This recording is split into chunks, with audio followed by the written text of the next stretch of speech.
Hey, good morning everybody. Welcome back to another home edition of MAIN-iac Science Labs. I'm Mr. Andy, and today we're going to talk about catapults. Those cool medieval machines that fling things really far. So, what are catapults? Besides pretty cool. Let's get into it. Basically, a catapult is a type of machine that is designed to hurl objects a long distance, either into a crowded field or over a castle or fortress wall. They had to get things over those things, and a catapult was a really great way to get that job done. There's several different types of catapults, and you've probably seen a lot of varieties of them in different films and TV shows throughout the years. I know the Ewoks had a catapult during the battle on the moon of Endor in Return of the Empire Strikes Back. There were catapults in the Chronicles of Narnia, the Prince Caspian battle scenes. A couple catapults actually in another Star Wars reference, because you know me, I'm a nerd. Which one was it? I'm trying to remember. The one where the Gungans were battling in the fields against the droid clone army. Not the clone army, the droid army. I know, I gotta get my Star Wars history right here. But they were lobbing those blue balls using catapults. We're gonna build our own catapult today. Hopefully you checked the web event and got your list of supplies ready. If you're missing any of those supplies and you're not really sure what to do, don't worry. We're gonna show the regular version of our catapult today. We're also gonna do a completely and totally homemade, looks weird, but is fully functional catapult for you to use as well, with things that you can very likely find within your kitchen, in your desk drawer. The hardest thing to find, I think, is going to be the rubber bands. Lots of you have lots of rubber bands. Some of you don't have any. My household is a non-rubber band household. I don't know if it's because I have children who like to play with them or what, but we can't seem to ever have rubber bands in this house. Luckily, I grabbed a huge box of them before I brought the program home with me. So we'll get into that. So there's several different types of catapults and many different constructs that were invented over the years. The details of the varieties of constructs are very murky. This is ancient history we're talking about. The ancient Greeks, the ancient Romans, maybe even before then, and a lot throughout medieval time periods. So you hear a lot about catapults in stories, in myths, in legends. You see some in ancient artwork. I think there's even a picture of a catapult on Trajan's column. So there's a lot of inferences throughout history, and they're constantly evolving and constantly improving. So we're not going to get too deep into catapults. If you wanted to, you can. There's lots of websites dedicated to that. You can find way more than you ever wanted to know about catapults. We're just going to talk about three basic types of catapults here today. So we're going to work in generalizations, and the general concepts of the three that we're going to talk about are tension, torsion, and gravity. Okay? So the first catapult we're going to talk about is this guy here. This is a tension catapult, and let's see. It's basically a big improvement on the bow and arrow. Now everybody knows how a bow and arrow works. Simplest version, there's a stick, there's a string that goes across the stick, you pull the string, the stick bends, creating tension, you let go of the string, the energy from that tension is released, shooting the arrow off into the distance. Now obviously that simple construct has been improved upon over time. They started making the belly bows, which is basically a bow and arrow that has a brace on it so you can put it on your belly, so you can pull even more tension using your body as a brace, and release that thing even stronger. And then they started making them bigger and bigger, and then someone said, aha, let's create this thing, which is basically a bow and arrow with a slightly different version. You can see that there's a frame with wheels on it. There's a brace here, lots of supports, because we're creating a lot of tension here. We don't want the thing to collapse on us while we're trying to create that tension. There's a swing arm that works on a pivot, so it can swing in the vertical plane like this. Here, I'll use my stick instead of my finger. So it goes swing like that. Now they also have a crossbar, which is very important. And they have a cantilever type spring with a rope here. This rope is where the tension is created. This rope is where they hold the tension until they're ready to load and fire. So what they do is they pull, normally it would be in this position, they pull it back like that, creating a lot of tension in this rope. They lock it in place using this guy. They load their payload, and when they're ready to fire, they release that. The catapult flips forward, bang, the arm of it smacks into this crossbar, which is what releases the payload and sends it flying into the air and hopefully over that castle wall. That's the whole intention of that. Pretty simple, right? Well, they kept coming up with newer and better versions of it until one point they came up with the torsion catapult. Now I've got a picture of a torsion catapult here. Basically the exact same idea, but instead of a rope that is stretched here, they put multiple ropes on the pivot axle and they twist them and twist them and twist them, creating torsion, which makes that thing fling even harder. Bam! Really powerful, really explosive energy being released there, sending that payload much farther and with much more force.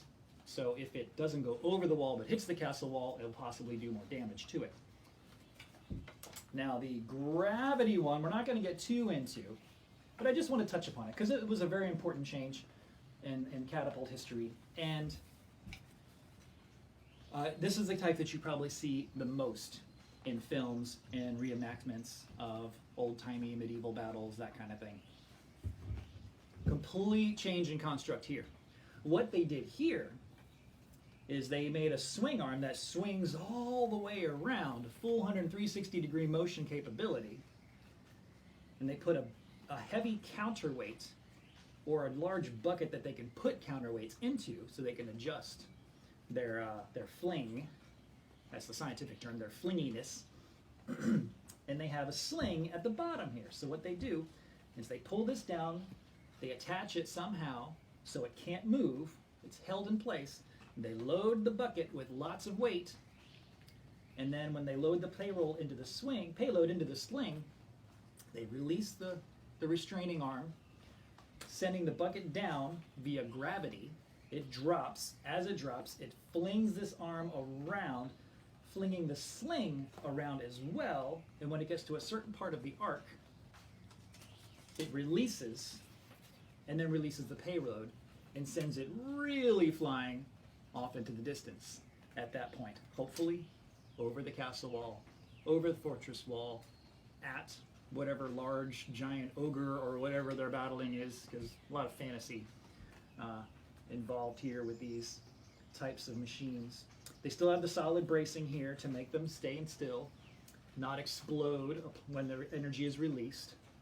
But yeah, basically gravity does all the work here, but the swinging effect with the gravity really propels this object much, much farther and with much, much more devastating results, which, if you're a general in an army, comes in handy. Now, our point today is not destruction. Our point today is fun. What we want to do, basically, is learn how we can build a homemade catapult similar to the ones that we discussed here. Here, I'll put this back up so you can kind of keep an eye on it. We're going to build one very similar to this. Not quite as complicated because we are building it at home and we're presuming you don't have access to power tools or hordes of engineers to build this thing for you. You're going to build it yourself. We're really just going to use simple popsicle sticks.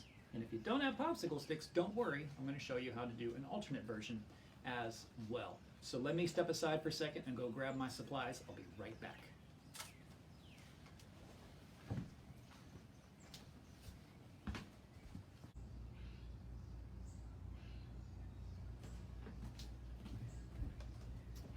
Okay, and we're back. I've got my supplies, my stuff, and my things to make my catapult with. Let's put that over there.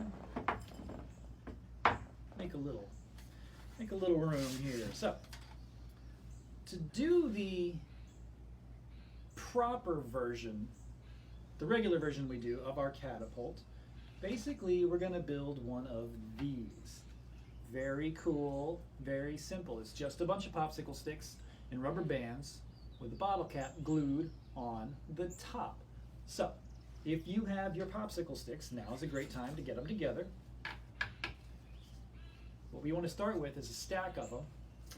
This one has 1, 2, 3, 4, 5, 6, 7, 8, 9, 10 popsicle sticks. We're being very scientific here. If you have 8, no big deal. If you have 12, might be a little tall. So 1, 2, 3, 4, 5, 6, 7. I've got 8. I'm going to go with 8 today and see how that does. You also need your rubber bands. Now, when practicing, I realized if your rubber bands are old, they might snap on you. So be careful when you're wrapping them. So you take a rubber band and you wrap it around the end of your sticks. Take another rubber band, wrap it around the other end of your sticks. That bind, see what I mean? Old rubber bands. All right, try another one. Hopefully you didn't hurt your finger too much. I didn't hurt it too much, only a little sting. Okay, so now we have a bundle of sticks tied on each end with rubber bands.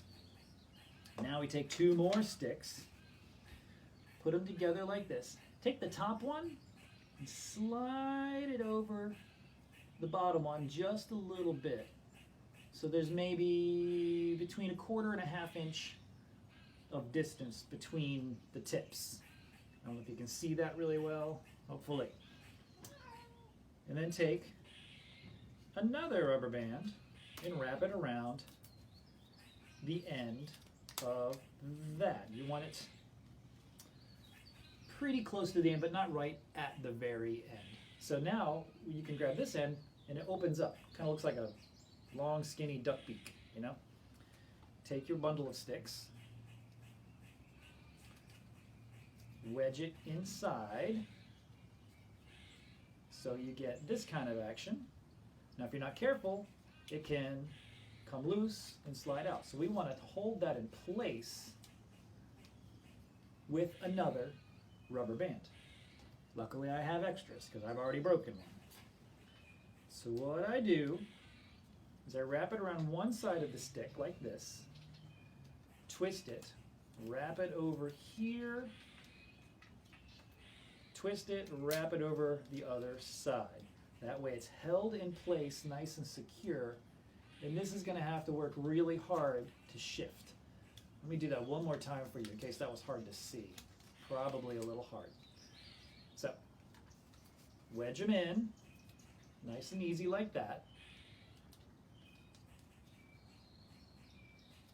Get your rubber band around one side of your bundle of sticks. If you've got strong fingers, you can kind of pinch them in the middle and hold them. If you got little hands, you might need a helper with this.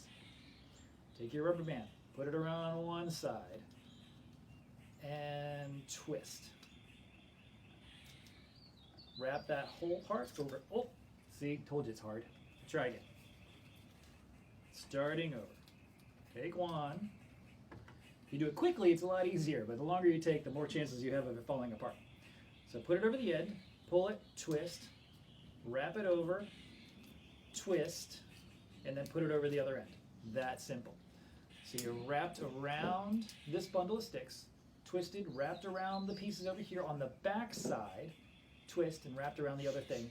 That holds it all together. Now this part is where patience comes in handy. You get your bottle cap and your glue. Where's my glue? I seem to have lost my glue. Figures. Yep, I've lost my glue. So we'll pretend. You take your glue, you put a little bit of glue on there, you stick your bottle cap on, hold it down, and maybe balance it up, tip it up on something so it stays flat, so it dries in the right place. Now when you place your bottle cap, you want to make sure you leave a little bit of space at the top, so when you activate your catapult, you have somewhere to place your finger on the stick itself, not on the bottle cap. So we're going to revert now to the one that I've already made, so we don't have to wait for the glue to dry, the glue that I seem to have lost already.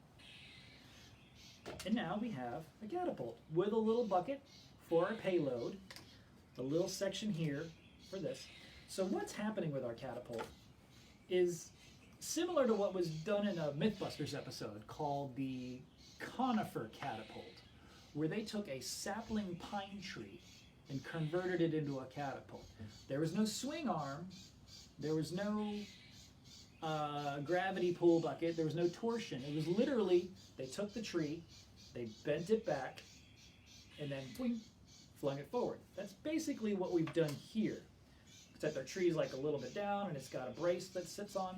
So what you're literally doing is taking it, bending it down, and then flipping it up. And it's pretty cool. And it doesn't look like a whole lot's happening, but trust me, a whole lot happens. I just happen to have a bag of marshmallows that I'm going to use to fling, because marshmallows don't break anything. You do have to pick them up when you're done though, because stepping on them makes a mess. So here we go. I'm going to take one finger, press it down at the base of the catapult to force stability. The other finger at the edge of the stick, and then there goes my marshmallow. Let's see if I can hit the camera. Wouldn't that be cool? I haven't exactly been practicing this, but I think maybe I can get you guys. Oh, so close. Okay, but you're sitting at home and you're saying, I don't have a bunch of popsicle sticks. What am I gonna do? Well, there's another way to make a catapult. Set that one aside. This is super easy and almost everybody has these pieces, as long as you have rubber bands. And luckily I've got a bunch because I keep breaking them. There's a few more rubber bands. So if you have a ruler, it doesn't have to be purple. It can be plastic, it can be wooden, it doesn't matter. Or if you don't have a ruler, if you have like a paint stick, like those stirring sticks for your paint cans, if you've got one of those, you're in luck. So you take your ruler, you ask mom's permission, and then you borrow a spice jar. This is a cayenne pepper, a little spicy for a flingamabob. You can set that on your thing, just similar to this guy. It's actually a little bit bigger.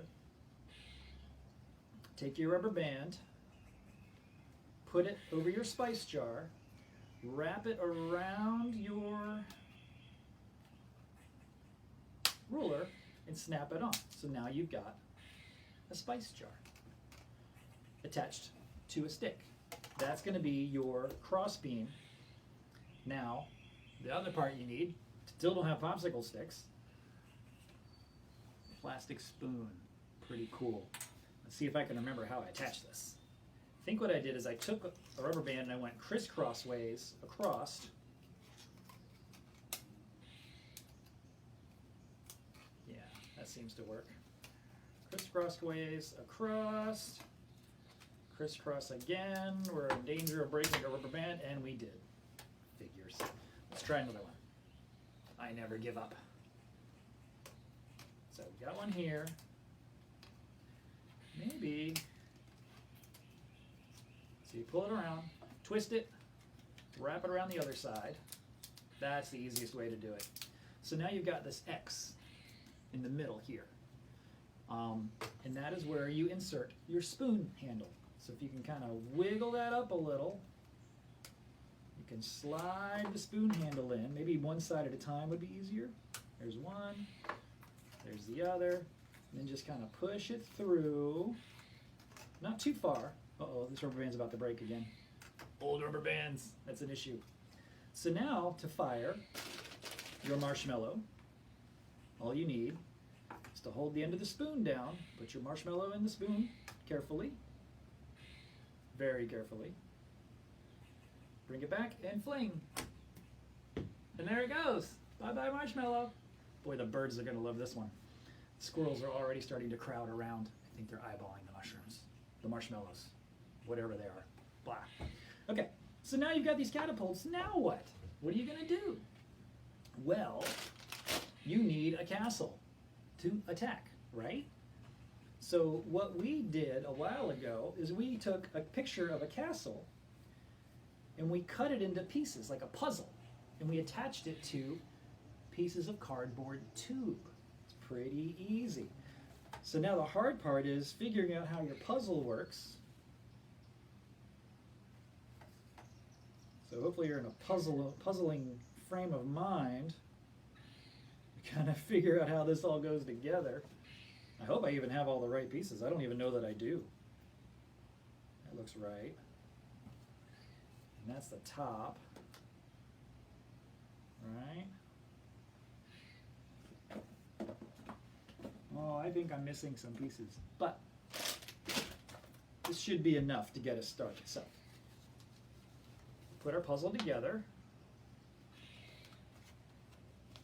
Kind of like that.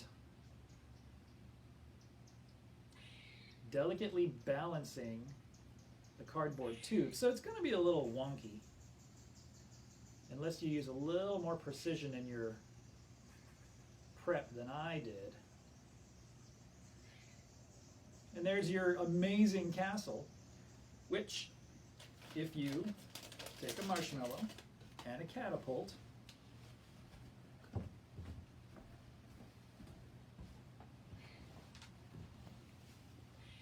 we'll do it at close range just to make sure it hits. We don't have a lot of room with our camera. So here we go. Attacking the castle. Boom! And then the castle falls down. Pretty cool.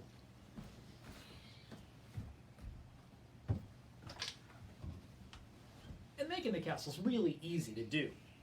Literally, all you need is a picture of a castle, which I have here, that my daughter was kind enough to print off the internet for me.